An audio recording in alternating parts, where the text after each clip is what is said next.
if you're interested in having somebody that at least has the capacity to look at the fairness of this, you only have one choice. Well, I guess many people were quite disturbed that when you first ran for president, you went back in the midst of your campaign to Arkansas and presided over the execution of a mentally impaired man.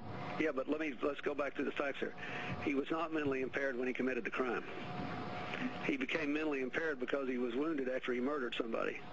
And the law says that it's your mental state at the time you committed the crime. That's something no one ever says that when they talk about it.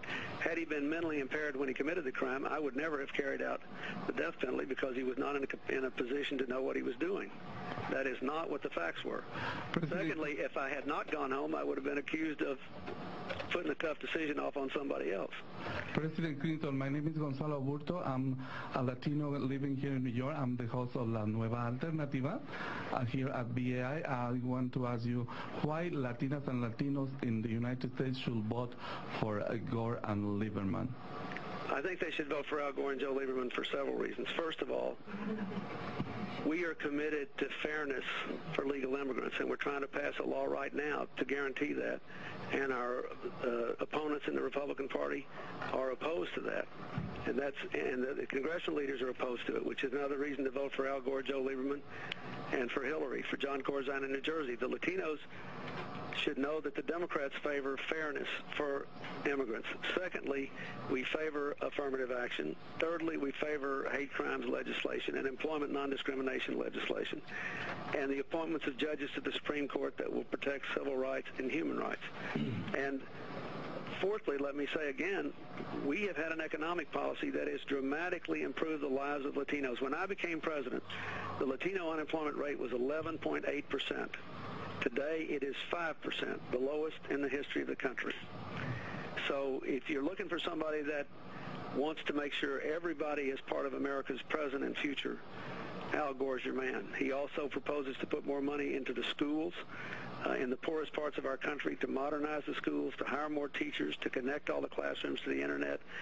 He proposes health care reforms that would provide medicine for seniors on Medicare, and more health insurance for children, and for the working parents of low-income people. The Latino working families have the highest level of uninsured people of any population group in the country. So for all those reasons, Latinos should vote for Gore and Lieberman and Hillary. Yet despite massive protests in Puerto Rico, the U.S. Navy continues to bomb and the island of Vieques, and you've authorized this. Now wait a minute. Wait just a minute now. The United States Navy has an agreement with the government of Puerto Rico, the representative of all the people of Puerto Rico, to turn back the western half of Vieques to Puerto Rico, to not have any live fire bombing. There's no live fire bombing going on there, and to terminate all the training within a couple of years, during which time they have to find a new place to train. So this training that's going on now is subsequent to an agreement.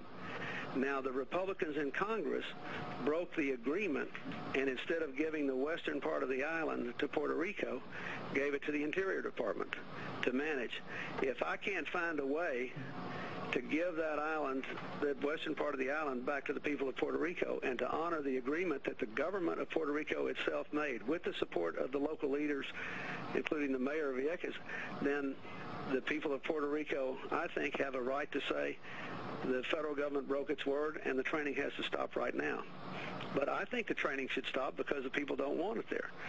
Well, we need a place to train, and we're in the process of finding another place, and we made an agreement with the governor and the people of Puerto Rico and the island of Vieques for the training in the past. So I think it was a good agreement, and I think the agreement ought to be honored, and I was disappointed that the Congress didn't fully honor it, but I think I can find a way to keep the commitment of the federal government anyway, and that's what I'm trying to do.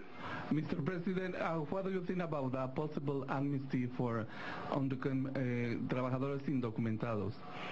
Well, I think that that's what I meant earlier. I've got a bill before Congress now that would treat legal immigrants from Honduras, from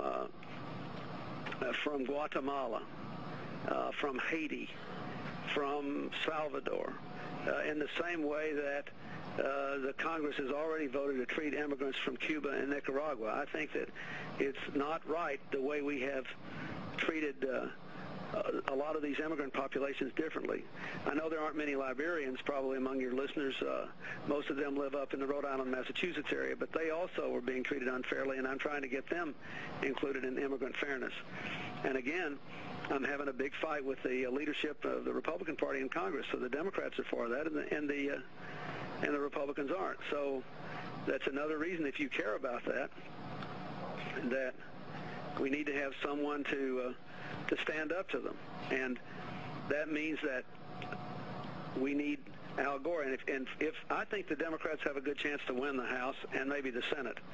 But if we don't win, it's very important that Gore be the president, because somebody's got to be there to stop the extremist Republicans in Congress. And therefore, we need every Democratic senator we can get. We need Corzine in New Jersey. We need Hillary in New York.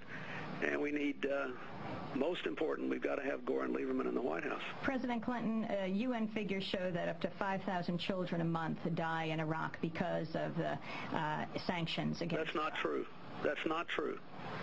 And that's not what they show.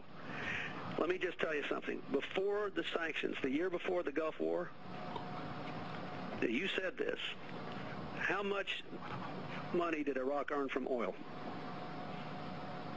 Answer, $16 billion. How much money did Iraq earn last year from oil? How much money did they get, cash on the barrelhead, to Saddam Hussein? Answer, $19 billion. That he can use exclusively for food, for medicine, to develop his country. He's got more money now, $3 billion a year more than he had 9 years ago. If any child is without food or medicine or a roof over his or her head in Iraq, it's because he is claiming the sanctions are doing it and sticking it to his own children.